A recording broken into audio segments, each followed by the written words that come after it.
Come here. Get off.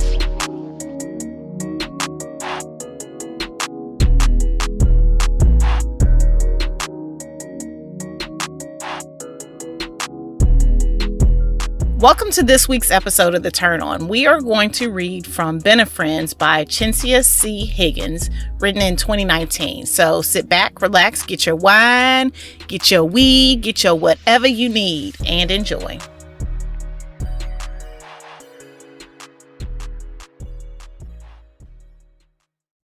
Benefriends by Chencia C. Higgins. I quickly unbuttoned my shirt and tossed it, along with my undershirt, onto the couch before kicking out of my canvas tennis shoes and sliding out of my jeans. When she reached behind her back and unhooked her bra, letting the material fall away from her body and expose herself to me, I almost choked on my tongue as I sucked in a mouthful of air. My sweet little Aisha. She was the nurturer in our group, the one who would send random messages to the group chat to make sure everyone had eaten lunch, the one who always showed up with soup, tea, and homemade elderberry syrup whenever one of us gets sick. She was sweet, always had been, and at 5 feet 5 inches she was definitely little. But the woman standing in front of me was so much more than what I thought I'd always known. Her coppery brown skin looked smooth and soft, and my fingers twitched in anticipation. The tips of her nipples were dusky and beaded, waiting for me to taste them, and the juncture of her thighs held a smooth, hairless palace that I hoped to play in. Seeing the curves that I had actively avoided noticing exposed to me like this had my heart pounding hard.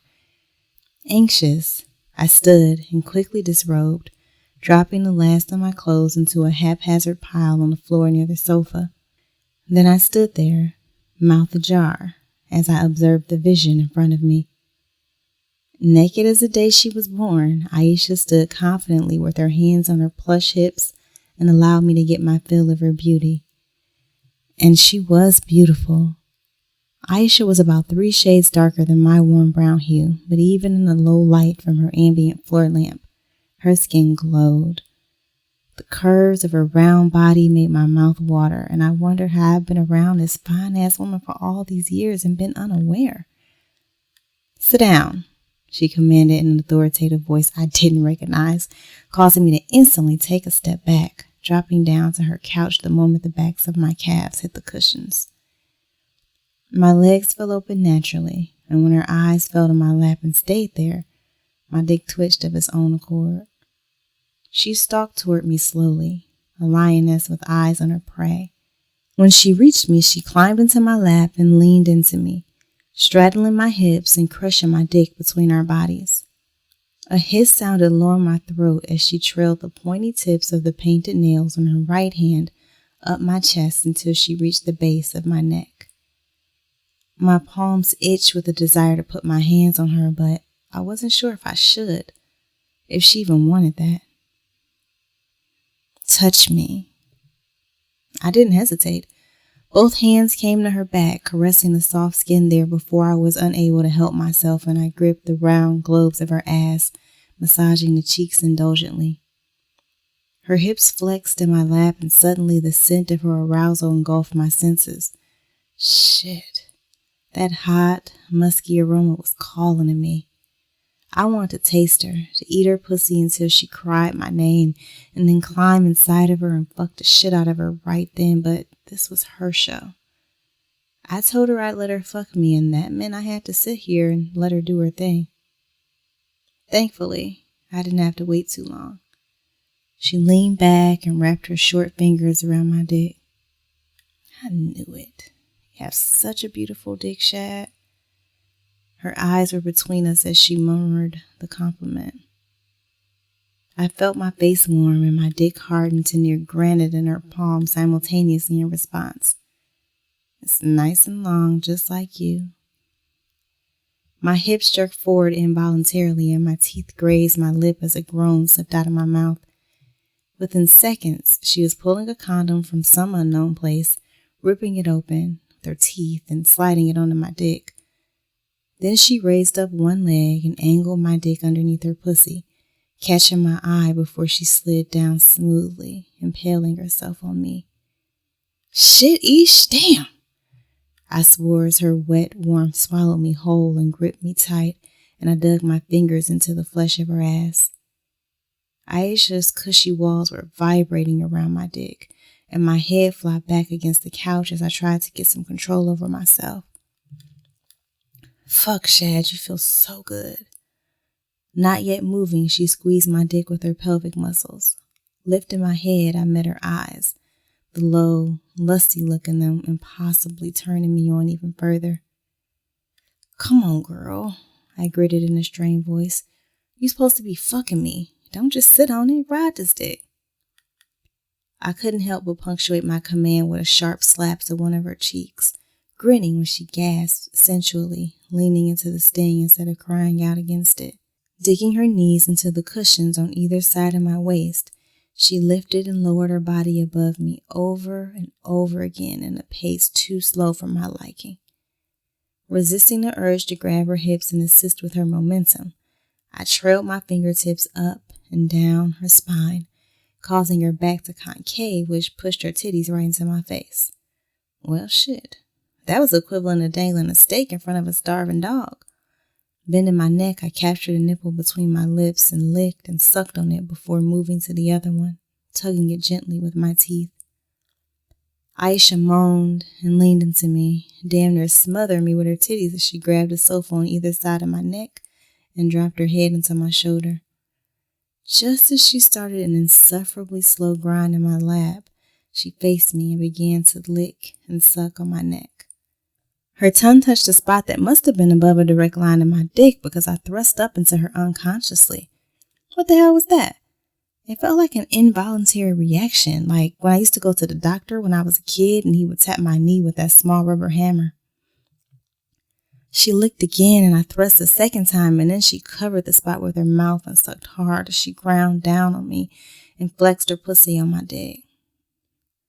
The three sensations happening concurrently were my undoing, and I hated to crest before her, but since she was running this show, I was helpless to stop myself. I pulled her hips down and thrust up until I was as deep inside of her as I could get in this position. Eesh, fuck. Faintly, I registered her keening cry over my own groaner release, but undoubtedly felt her begin to jerk in my arms as she came as well, her pussy contracting on my dick so intensely it almost hurt. I wrapped my arms tightly around her, holding her body securely to mine without any desire to let her go. We stayed that way for a few minutes, sitting in what would be silence if not for our labored breathing. My mind was racing a mile a minute. Aisha had single-handedly pulled my nut out of me all while in one position, and I was shook. No woman had ever ridden me to orgasm without my assistance from below, and for my sweet little Aisha to have been the first, it almost felt wrong. Before I could fall too deep in the rabbit hole in my mind, Aisha lifted her head from my shoulder where she surely left a passion mark and smiled at me. Her skin was dewy and her afro was mashed on the side that had been up against my cheek, but that freshly fucked look only served to reignite the fire in my loins, and I felt myself begin to harden inside of her. Reflexively, my eyes tracked the movement as she traced her lips with her tongue before speaking. I hope you didn't have any other plans for tonight. Why is that? As soon as the question left my mouth, she squeezed my dick with her pussy and I groaned. Because you aren't leaving anytime soon. Not until I've had my way with you. My eyes fell to where we were still connected. Didn't you just have your way with me? She twisted her lips in a way that was somehow sultry and mischievous. Oh, I have so many more ways that I plan to have you tonight. Then she lifted up on her knees until I fell free from her and climbed out of my lap. Grab you a few bottles of water and meet me in my bedroom. She spun on her heel and walked out of the room, the thick cheeks of her ass jiggling with each step.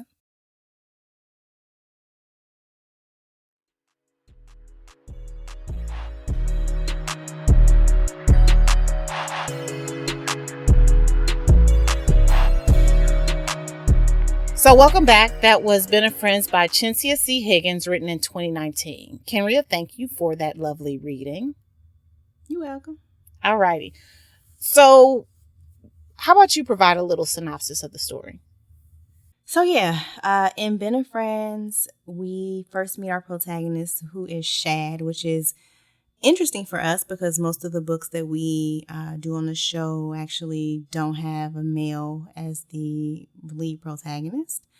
We meet Shad early on and we find out that he's in this little tight friend group and there's like 6 of them and they like all roll together. And in that group is Aisha. And Shad and Aisha have known each other since they were 13. And there's this one night where Aisha basically confides in him that she hasn't had sex in a while. And she says that she has a high sex drive and that's just driving her crazy. And so Shad basically volunteers his dick. And so the scene that I just read is the first time that they have sex. So, and hijinks ensues. Definitely do. Okay, so this is our classic friends with benefits trope, right? It's a friends to lovers. Friends to lovers. Sorry. Yeah. My bad.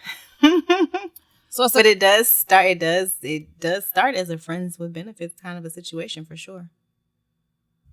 Okay, yeah. So classic friends to lovers trope. We kind of touched on the friends to lovers situation, but one of the things that we talked about were one of the things we talked about is if we've done the friends to lovers thing. I think we both said we have. Yeah, I mean, I did, but it was never lasting. It was like friends, people who was fucking, and then friends again. So, okay, yeah, because that was going to be one of my questions. Like, has it ever the relationship not been ruined from fucking? Not for me. No. I mean, I say that. It's not as if I've done it a lot. I think we definitely talked about this. Like, I've done it. I think I've maybe fucked 3 or 4 of my friends over the course of my adult Well, life. All right. Maybe 3. But it didn't. We went right back to being friends after we did it. Like, one of those situations was definitely a one-night stand, and we understood it to be that from the beginning. Mm-hmm. So a true Shad and Aisha story. Well, kind of. Yeah. Let me shut up. No, like shit, we spoiled it right there. Okay, sorry. And then one was he was in my ear for a long time, but I had a dude, and then once I got out my relationship, niggers. Yeah, we know how they do. So then I got sucked in because I was free, kind of mostly, and yeah. It just, it never really gelled. I was very young and a part of me really was like, well, this person is my friend. We should try to make this turn into a relationship. But it just never really gelled and didn't quite curl over. Yeah. So we were just friends and are still friends. Shit. Well, that's good. How about you? I've had sex with friends. I've said that before. I don't think it. Now I'm doing some like digger deeping, deeper digging, and now that I'm like thinking about it, I don't even think I mentioned this before, but there is this guy that we are friends. We've had sex in the past, and it's like, nigga, this ain't gonna turn into anything. Like, is that nigga that I didn't know for the longest time that y'all was fucking? And then you said it all matter-of-factly like I just should have known. Oh, shit, that's another one. See, girl, this pussy be forgetting. This pussy be forgetting. Because I was like, really? I was so proud of you having this friendship with this person. Nah. No, but he's cool people. I mean, yeah, we fucked once, but it was like, all right, back to normal. Yeah. Oh, my God. See, look, I be forgetting. I think we asked that question, how many people have you had sex with? I don't think we have. We had in your sex journey. This is your we've asked sex other life. People. Yeah. We've never answered. Yeah, because I remember when you asked it, I cackled hard. I was like, bitch, who knows? Yeah, like some of that shit ain't memorable. I used to count. I wonder at what point I stopped. I definitely used to. But also he was, young and had dumbass niggas who like to ask that question. Yeah. And I'm uh-huh. You don't never like to answer. Yeah. What J. Cole say? Even though J. Cole is Yeah. you gotta multiply by 3 or some other fuck shit that he said. Honey, let me tell you something. I've never pushed a child out this pussy. Therefore, I ain't never had sex. I just really know how to suck dick really good. There's no proof. Because I've learned by reading books. Like, there's no proof. None. They say the body generates new cells every 60 days or whatever. So, this pussy... Your cells have been untouched. Yeah, this pussy new. This pussy is new. Ooh. So, anyway. So, him. But I have another friend that's like, no, we're good. Because it was definitely one of them, like, moments of weak knees. Fuck, what is wrong with my mouth today? One of those moments of weaknesses where it was just like, I really need some dick. You're around. And, niggas gonna nig. Yeah. So shit. If you give them the opportunity. Yeah, niggas gonna nig. And so, and I think you said this. This is why, like, people don't like their friends having, their partners having friendships of the other sex, because they all think if they're back heterosexual. Yeah, because they all think back to those relationships where either they were or they had a friend that was always like, look, in case of emergency, break this glass. But yeah, I don't give a fuck, because I'm like, you gonna fuck somebody, that ain't and that's what it really comes down to, right? Can I trust you enough to, respect our relationship and not do no shit that's outside of the bounds of what we've agreed upon? Yeah. Yep. Period. Whether it's with your homegirl or your homeboy or with a stranger. Mm-hmm. So yeah, I thought I don't think I recalled these two relations, and maybe it's because like the sex, like the friendship remained even after the sex. That like it loomed much larger than that moment of whatever. Yeah. I mean, I do have a couple friends that come to mind that were purely fuck buddies. Mm-hmm. And we are still friends now, but yeah, we're still really good friends now, but like the sex was very much looming in our like space. So you've never had anybody who y'all were friends and then y'all had sex and then it was awkward and y'all just kind of drifted apart? Maybe. I don't think so. Because again, like, to me, sex is just sex, And so if it got awkward and we pulled apart, it would have been on his end, just because. You don't give a fuck. I don't give a fuck unless it was like so fucking horrible, or you do like some weird shit like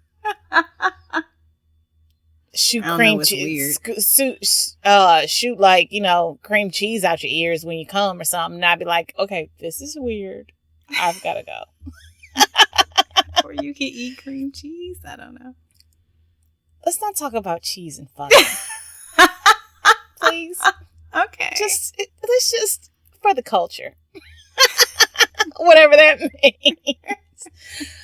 Okay, so Shad is Isn't that Bow Wow's name? Shad. Yeah. Ain't that the same? Yeah, that is Shad. Okay, so every time I would read it in here, I'd be like, Lil Bow Wow? This nigga writing pretending ass nigga. Yeah. Okay. So Shad is a music writer, journalist. I don't know the appropriate term. Music journalist. He writes words about music. And this story totally reminded me of when you were living in New York and we'd have like, you'd be like, come on, I got a random. I'm like, okay. We would like pop up everywhere. I've been to some amazing, and I wasn't even a music writer, but I have absolutely been to a million like amazing little small room sets and all kinds of shit. Yeah, it's dope as hell. I mean, that just makes me wistfully think about, did I use that term right? Wistfully. I ain't finished it. Bitch. Anyway, wistfully think about when we were, like two young hot girls, two little ponies, two little My Little Ponies, because obviously this bitch has debunked my thoughts of being a stallion. No. Two little My Little Ponies racing through the streets of New York, just being hoes, putting miles on these pussies. We have a lot of fun. It was. And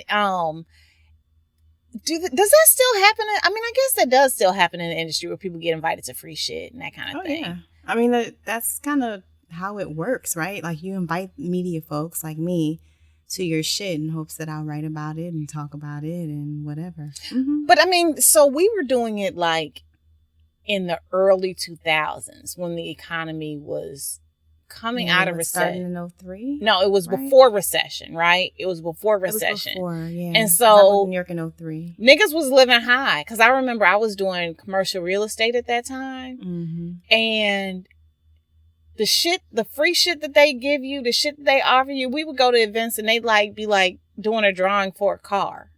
Because it was just like, there was so much fucking money around, you know? Especially in the city. Exactly. And so I feel like even if you get invited to shit now, it's well, especially now. But I mean, shit now, it ain't, you know. You get invited to Zoom parties.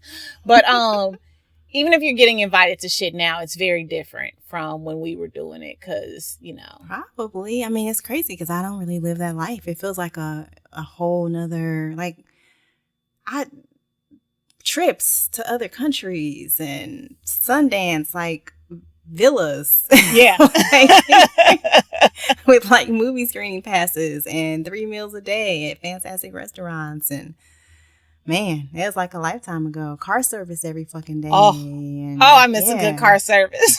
Yeah. Like meals into the office. It wasn't Uber. It was like black car. Yeah. But the trade-off, of course, was that I worked like a crazy person.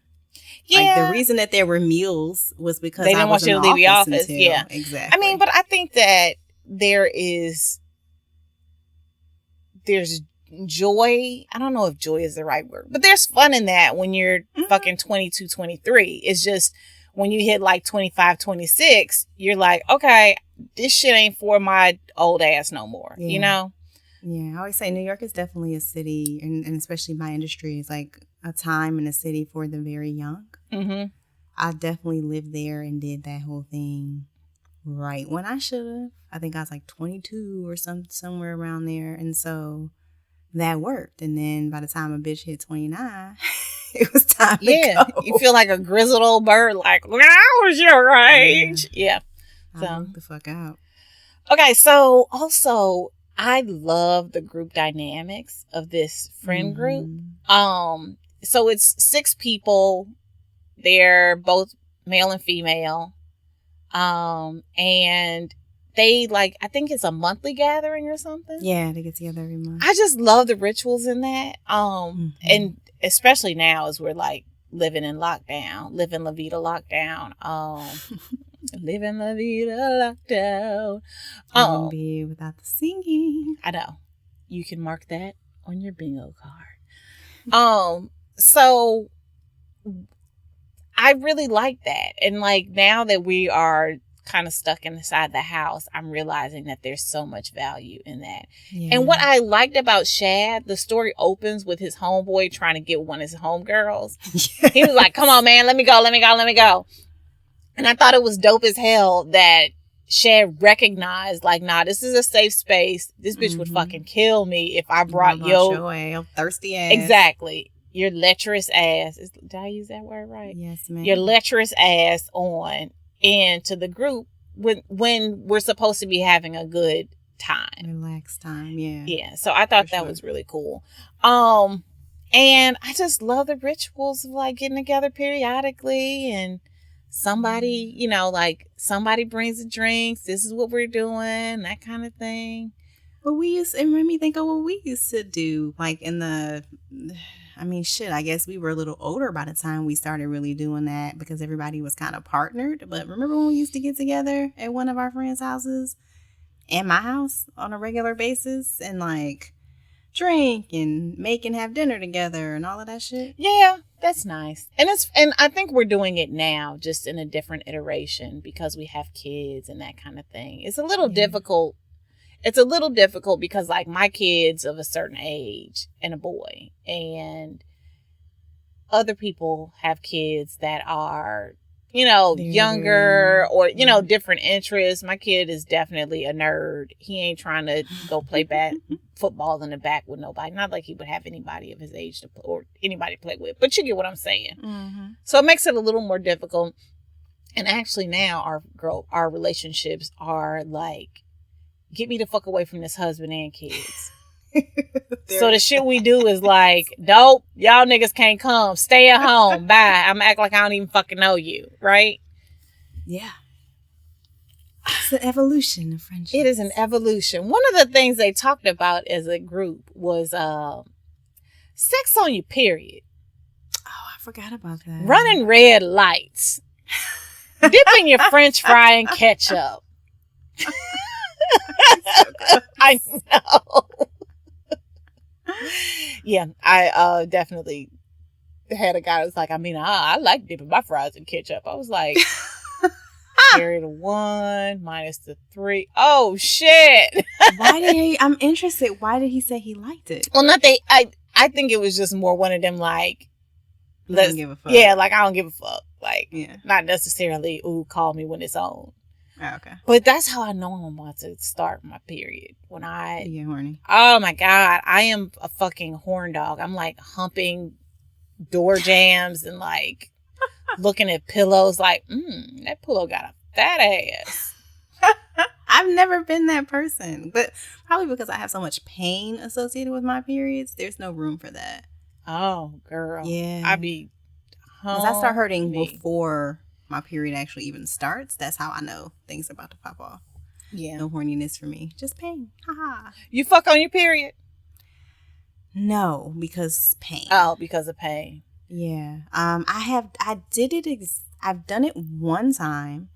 It was years ago, and it was like the last day, and we was tired of waiting for it to just finish up. Mm-hmm. So we said fuck it and put down the dark towel and made it happen. Dark towel. And yeah, but no, I haven't ever done it since then. I'm in too much pain to even be thinking about anything like that. You have not been watching I May Destroy You, have you? No. Okay, first of all, it's fucking fantastic. But is it triggering? No. Well, okay. It could be. Okay. There's definitely some sexual violence that happens. Uh-huh. So, yes, it could be. And, I guess they do put the little thing on the screen that, that tells you before it starts. So I guess that. But do people even read that shit? Warning. I don't even read that shit because it's like, that's like white noise at that point. I see them things all the time. That's true. And you bring up a really great point that for anyone who is a survivor of rape or any other type of sexual violence may have difficulty. I mean, I am a survivor of that. I wouldn't say it was triggering, but it was definitely difficult to watch. Mm-hmm. But I'm also fascinated with like Michaela Cole is fucking dope as fuck. Yes. I just like to look at her, and I just like to watch shit that she wrote and shit that she directed, and I'm so very much sucked in, like waiting for the new episodes to drop every week. So yeah, you should watch it. Okay. But also, it's interesting to see how people process. Mm-hmm. Because I think we all, I definitely know how I process that shit, which was not at all.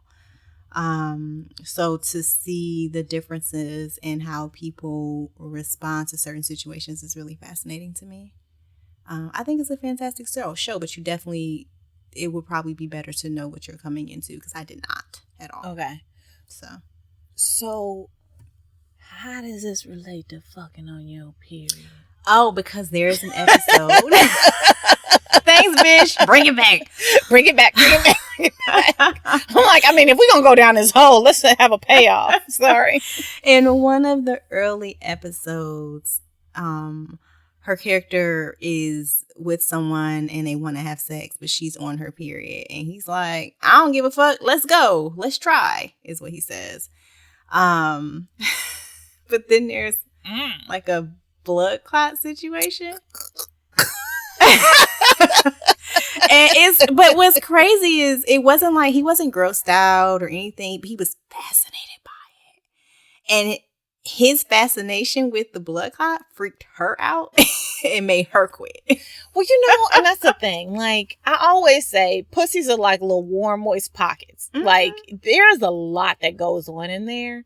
Yeah. And not a lot of men understand it. I mean, shit, not a lot of women understand it. They still trying to figure it out. So I can only imagine the dude being like, yo, this is a fucking blood clot. Oh, does this always happen? What is, like, it was like this whole thing. And she was like, well, I have a heavy flow, so sometimes shit happens. Yeah. Right. Yeah.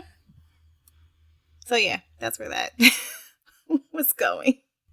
Yeah. I'm like, girl, I mean, this is great, but ... Yeah. I do it. If you comfortable, I'm comfortable too. We just gonna throw down a towel and bitch, if we on vacation, honey, we gonna use the white sheets. No, we not. I'm not that bad. Because only because people clean it up. Yeah, but then there's somebody that's gotta clean that up. No, I'm saying I'm joking. And the only reason that I don't is because someone has to clean. Yeah. Okay. Let's go clear. Let's get clear on this. Erica is not trifling, except for that one experience in New York. But again, I'm sorry. Yeah. We tipped her really well. But yeah, girl, I'll throw down a sheet in a minute, a towel in a minute, and we get it on. Cause again, like you all up in my spot, might as well continue to be up in my spot. I mean, I get it that some guys are kind of squeamish about it. But you know what I don't understand? And I think you're one of these people. I use the cup, the menstrual cup, and I don't understand how people are like squeamish about it. I mean, yes, it's blood, but it's your blood coming out of your pussy. Like... I'm not squeamish about the cup. I just feel like I would have trouble with the placement. You gotta learn. That's because of my anatomy. I just feel like it would be difficult for me. That's all. You got to learn. You can, because I'm mismatched. I'm flopped backwards or whatever. Well, my uterus is retroverted, and then my cervix one side come down more. It's like a whole thing. So I just feel like I would have a hard time placing it and keeping it secure. That's all. Like a whole lot about your I do about your innards, which is a great thing. But yeah, so I know that my shit's like backwards, and I still use it. It took like a cycle or two to figure out how to make that happen. But I don't understand how women are squeamish about it. I mean, I get it, but at the same time, I don't, because it's like that's your shit. Yeah, but think about how long and how many messages we get about how we're not, that's a private area. It's a no place. You're not supposed to touch it. You're not supposed to look at it. So the idea of having to do something that involves you literally putting your hands into it for something that doesn't have to do with pleasure, especially related to some other fucking person. Yeah. Like that's not what we're taught. So I feel like there's some unlearning that has to happen for you to be able to be comfortable with that, especially because like pads are just the way. Like a lot of folks are afraid to use tampons because of the things that they've been taught. Yes. So I am really trying my best not to judge. I don't want to sound like some judgy bitch. And so if I sound like one, it's only because I'm so like, fuck it. Dumbfounded. Yeah. But it's, like, so if that's your thing, then that's your thing. But so I've actually moved to using the underwear, and I love it. Yeah. Well, it's really much more comfortable for me. I've actually moved to having injections that put my ovaries to sleep, so I won't have one for 5 years, and by the time I do, menopause, it'll be just in time for menopause. So I get to experience these things called hot flashes multiple times. And have you ever had a hot flash at 90-degree heat? No, ma'am. You don't want to. Thank God I ain't got no hair, because that shit would be fluffy than a motherfucker. Nothing wrong with fluffy hair. Yeah. But so sex on period, I do it, and I actually look at a nigga that do it like, you got a Boy Scout badge for that? It'll be like a little condom with like a red blood, like a little drop of blood, like pink. So, yeah. Okay, last thing. When they're having sex, our homegirl Aisha definitely kind of dominates the situation. She's like, look, nigga, this is what we gonna do. This is how we gonna do it. Yeah. And I actually like it. So we talked in our first season, we talked about the, dominant, submissive situations, roles, and just a general relationship. And it kind of goes over into sex. And you made it very clear, Kenrya, ain't no nigga dominating you generally, but you are open to it in the bedroom, right? Yeah. Yeah. And I think I still like being submissive in the bedroom, but there are times where I'm like, yo, like, let me run this shit. Let me tell you what the fuck to do. Like, don't touch this, do that, put your mouth here, that kind of thing. I occasionally like that. Actually, I just saw this, it was either TikTok or Twitter, but it was this chick. And I saw the tweet because somebody was like, beat his ass, sis. And so I'm, jump in thinking it's a fucking fight video. Right. And it was some chick with a nigga with a hood on, and she was going to town. Hot wax, call me mistress. And I was just like, and again, I am stuck in this house with no dick, no man. And what's the name of ambient? Jerome. So, girl, I was like, this is nice. This is nice. But, and then like people were like, oh my God, this is so gross. I'm like, let them people live. Like, that nigga probably paid good money for that. Exactly. So, what do you think? How did you feel about the dominating sex in the story? I thought it was dope because basically, like, when they came into it, it was like, well, this is our one, you lending me your dick for tonight, bet I'm going to get everything that I can get out of this situation. So I appreciated that she was like, fuck it, I'm going to do exactly what's going to get me off. Mm-hmm. If you come, that's cool. But what's going to happen is I'm going to. Yeah, exactly. And I've said this a million times. I feel like sex is great when everybody's a greedy motherfucker. Like, we all need to take into our own hands our own orgasm and not lay there expecting somebody to give it to them. Because if we all working towards a common goal, then shit is gonna be great. Yeah. So that's all I've got on the story. Do you want to add anything, or shall we go on to our next segment? I think it's time for the next segment. So we are going to talk about what's turning us on. All right, y'all. So this is what is turning us on this week. Kenrya, take it from here. All right. So what's turning me on this week is the Bondage Boutique plush sex position restraint with cuffs, which is a mouthful. And the product kind of is too. It's got a lot of little pieces and parts to it. So basically, it is almost like a neck pillow, like an abbreviated version of what you would use on a plane or, whatever mode of transportation is safe these days. So you put that part around your neck, and then it has these straps, and the straps on the ends of them are padded cuffs that go around your wrists. And then there's another one that is another strap that extends from those and has additional cuffs, and you can put those around your ankles.